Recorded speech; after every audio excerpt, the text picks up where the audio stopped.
Bonjour chers téléspectateurs, je suis toujours heureuse de vous retrouver à nouveau avec une nouvelle vidéo sur les facteurs clés pour réussir votre soutenance. Donc là, on est bien dans la période des soutenances et puisqu'il s'agit d'un événement qui est vraiment très intéressant, je vais partager avec vous aujourd'hui les facteurs clés pour réussir votre soutenance. Alors c'est parti vers le contenu de cette capsule. Donc la première chose, le premier facteur, c'est votre présentation. Donc ce qui est important dans votre présentation, c'est d'éviter trop d'écriture sur la présentation et cela se fait généralement au niveau du rapport. Donc chaque diapo ou chaque transparent ou chaque slide représente une idée principale qui peut être déclinée et expliquée en deux ou trois axes ou trois idées secondaires. Donc ce n'est pas la peine d'écrire trop ou tout ce que vous allez dire dans le diapo. Osez parler en public et avoir confiance en soi et communiquer ce que vous voulez dire, mais d'une façon qui est synthétique.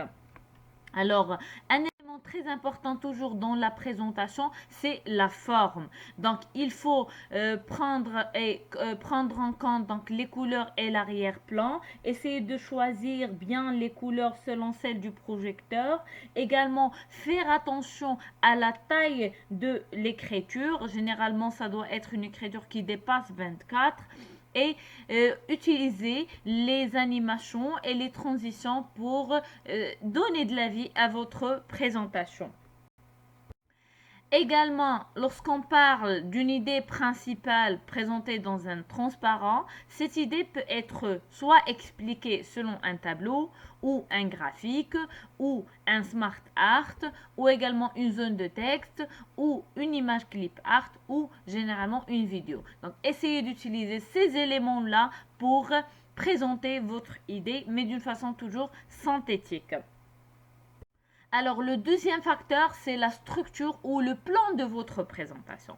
Généralement, le plan de votre présentation, ça doit être articulé selon 3 à 4 axes.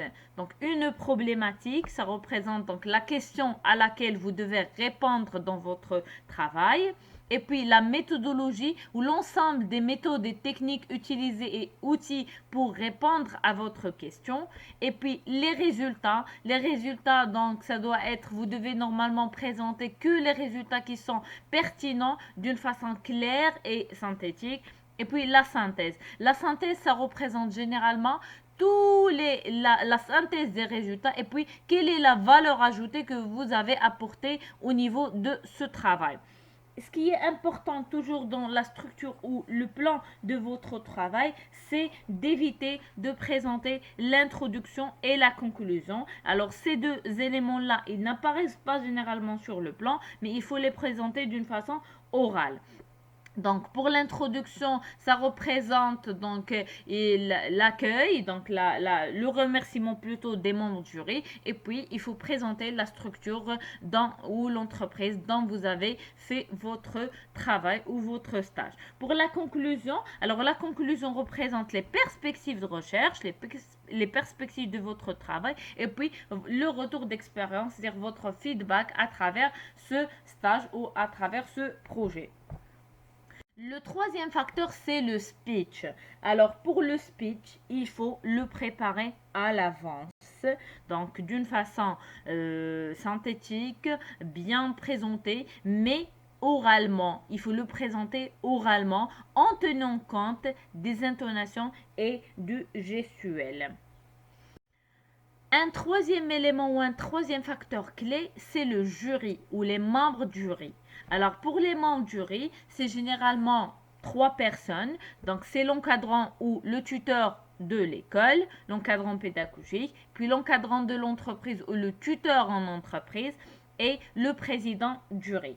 Alors pour donc là, les membres du jury, c'est eux qui font donc généralement le suivi. Donc pour l'encadrant pédagogique et l'encadrant à l'entreprise, c'est eux qui font généralement le suivi du travail dès le début. Surtout, l'encadrant pédagogique, il est intéressé par la forme du rapport. Donc, il s'intéresse surtout à la forme. Alors, pour le président du jury, ça peut être une personne qui n'est pas censée donc être du domaine. C'est pourquoi il faut expliquer le contexte de votre travail et puis votre travail d'une façon claire, simple et synthétique. Et puis, il faut simplifier les raisonnements pour présenter votre idée et votre travail et passer le message d'une façon claire aux membres du jury. Un élément également très très intéressant, un facteur, c'est le jour J, c'est-à-dire le jour de votre soutenance. Alors, pour le jour de votre soutenance, il faut venir à l'avance pour tester tous les instruments dont vous avez besoin pour donc là présenter votre travail, donc le projecteur, le micro, votre PC, puis l'alimentation. Et puis, il faut tenir compte de votre tenue. Ça doit être une tenue qui est professionnelle pour accueillir plutôt les jurys et ce qui est vraiment très très important, c'est de rester calme et de prendre votre respiration. Je suis sûre que vous allez présenter d'une façon synthétique, calme et puis avec toujours un sourire tout au long de votre présentation. Alors, chers téléspectateurs, j'espère que vous avez donc assimilé tous ces éléments-là. Donc, je vous invite à mettre vos commentaires, vos likes, à partager ce contenu avec vos collègues pour faire agrandir Archivlog Family. Et merci pour votre attention.